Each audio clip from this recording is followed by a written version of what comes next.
माधव जी सांप छछूंदर का उदाहरण दे रहे थे।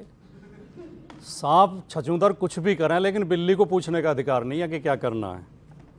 हम सुबह हनुमान की आरती गा के आए थे कि श्री राम की आरती गा के आए थे कि गणेश की पूजा करके आए थे। ये पूछने का अधिकार किसको है? आस्था निजी होती है।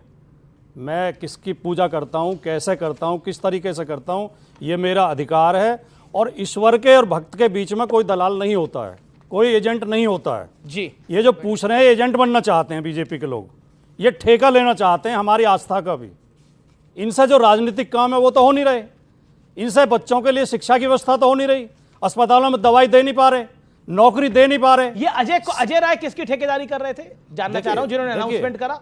और ये आतिशी जी अभी डॉली जी ने आपसे सवाल पूछा जी, अगर आप उनकी ओर से बोल रहे हैं तो मैं उनकी ओर से नहीं, मैं जनता की ओर से बोल रहा हूं। ये बताएं बीजेपी के लोग हमें कि जो कुंभ में नहीं गया वो सनातनी नहीं है। और एक ने तो और आगे बढ़ के कह दिया था कि जो कुंभ नहीं जाएगा वो देशद्रोही है। इस तरह की बचकाना बातें हंसी आती है। ऐसे नासमझ लोगों के हाथ में अपने धर्म की ठेकेदारी देती है। ये खुद अधार्मिक लोग हैं। जो किसी के धर्म पर, किसी की आस्था पर सवाल उठाता है, मैं उसे खुद अधार्मिक मानता हूं, क्योंकि ये हमारा निजी मसला है और हम इनसे बड़े हिंदू हैं और इनसे अच्छे हिंदू। ओके, प्रदीप भंडारी जवाब। अमीश जी, आप लोग सर्टिफिकेट देंगे, बीजेपी सर्टिफिकेट देने वाली कौन होती है? अगर धर्म निजी है तो मुलायम सिंह जी, स्वर्गीय मुलायम सिंह जी और अखिलेश यादव जी जब भी इफ्तार में जाते हैं तो क्यों फोटो डालते हैं जाके? क्या ये जाके हिंदू है कि ये चुनावी मुस्लिम बनना चाहते हैं? सनातन को डेंगू मलेरिया ये कहते हैं। ये धर्म की आस्था की बात है कि सनातन का अपमान करने की बात है? जय श्री राम से चिड़ इनको होती है, कार सेवकों पे गोली ये चलाते हैं और सवाल हमसे पूछते हैं। हम ये नहीं कह रहे कि जो हिंदू गया नहीं है गया, बात ये है कि जिन्होंने हिस्टोरिकली सनातन को गाली दी, जो चुनाव के वक्त में शिव भक्त बन जाते हैं, जो रायबरेली जाते हैं और 2 घंटे दूर नहीं जा पाते प्रयागराज में स्नान करने, उनसे सवाल हम नहीं देश की जनता पूछ रही है।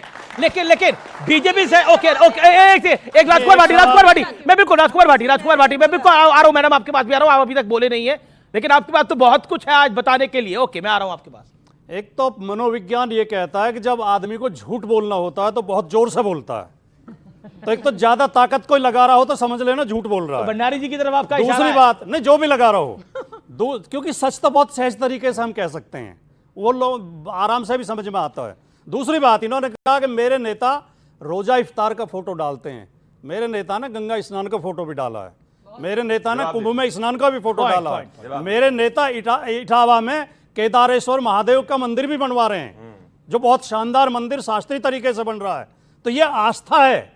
मैं केवल इतना कह रहा हूं कि आस्था पर सवाल उठाने का अधिकार आपको किसी ने नहीं दिया। प्रदीप भंडारी इनके नेता ने कार सेवकों पे गोली चलाई, इनके नेता ने अभी उसका जवाब भी दे देंगे। मंदिर के दर्शन नहीं करे और ये बात करे दबाव में डुबकी इसीलिए लगाए क्योंकि पीडीएफ फ्लॉप हो गया और सनातन की एकता महाकुंभ में देखने को मिली। क्या बात कर रही है? अरे पर ये बात तो सही है ना, ये बात तो सही है। राहुल गांधी रायबरेली में थे, रायबरेली अमेठी गए, रायबरेली अमेठी यूपी जाते रहते हैं। अयोध्या के राम मंदिर नहीं गए। एक सेकंड, अखिलेश जी अयोध्या के राम मंदिर नहीं गए। अब आप बताइए, पिछले 1 साल में उनको टाइम नहीं मिल पाया। अयोध्या में रामलला के मंदिर को बने आज 1 साल से ऊपर हो गया, क्यों नहीं जा पाए? पहले इनके आरोप का जवाब दे दूं, पहले इनके आरोप का जवाब, पहले मेरे भी जवाब। ना इनका आरोप गंभीर है। जी, इन्होंने कहा हमारे नेता ने राम भक्तों पे गोली। क्या हमारे नेता ट्रिगर दबा रहे थे?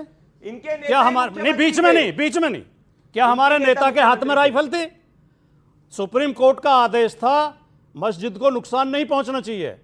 हमारे नेता मुख्यमंत्री थे मुलायम सिंह यादव जी, उन्होंने अधिकारियों को आदेश दिया कि सुप्रीम कोर्ट के आदेश का पालन हो। राजकुमार, जिस प्रमुख सचिव ने आदेश दिया था वो आज मंदिर निर्माण समिति के अध्यक्ष हैं मिश्रा जी। मुलायम सिंह यादव ने गोली नहीं चलाई थी, मिश्रा जी ने गोली चलवाई थी। जी, क्या कोई हमारे मुलायम सिंह यादव ने ये बोला था मैंने गोली चलवा दी, मैं इससे ज्यादा क्या कर सकता था, ये बोला था मुलायम सिंह यादव जी ने। मैं ओपन चैलेंज आपके शो पे करता हूं, अयोध्या और बनारस के ब्लास्ट केसेस वालों से केस वापस समाजवादी पार्टी की सरकार ने लिए थे। ये हार्ड फैक्ट है, ये सत्य है।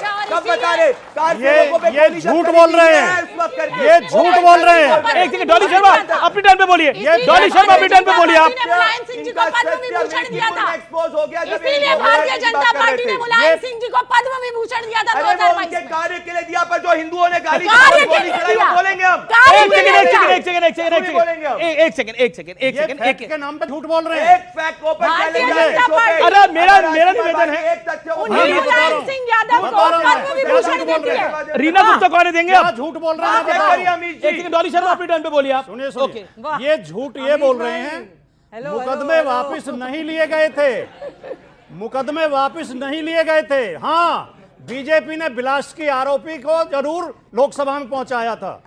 अनिश जी प्रज्ञा आप चेक ठाकुर को। करिए, इन्होंने ब्लास्ट के जो अयोध्या और बनारस वापिस ब्लास्ट नहीं केसेस लिए गए के थे। इलाहाबाद अच्छा, हाई कोर्ट में नहीं petition लिए डाली गए और थे। इलाहाबाद हाई कोर्ट ने इनको जो है मुंह पर जवाब दिया लेके था। आना चाहता हूं रीना गुप्ता को चर्चा के अंदर। देखिए, हम आपको बिल्कुल नहीं भूले, दिल्ली वाले आपको भूल सकते हैं, कांग्रेस वाले आपको भूल गए, हम आपको बिल्कुल नहीं भूले। लेकिन लेकिन रीना गुप्ता जी, आतिशी जी ने तो मेरे इंटरव्यू में बोला कि हम जरूर जाएंगे, फिर क्यों नहीं जा पाए? मैं, चलिए, राहुल जी के पास तो समय नहीं था, बहुत व्यस्त हैं, देश का दौरा कर रहे थे, रायबरेली तक गए, वहां तक जाने का उन्हें समय नहीं मिल पाया। अरविंद केजरीवाल जी क्या कर रहे थे,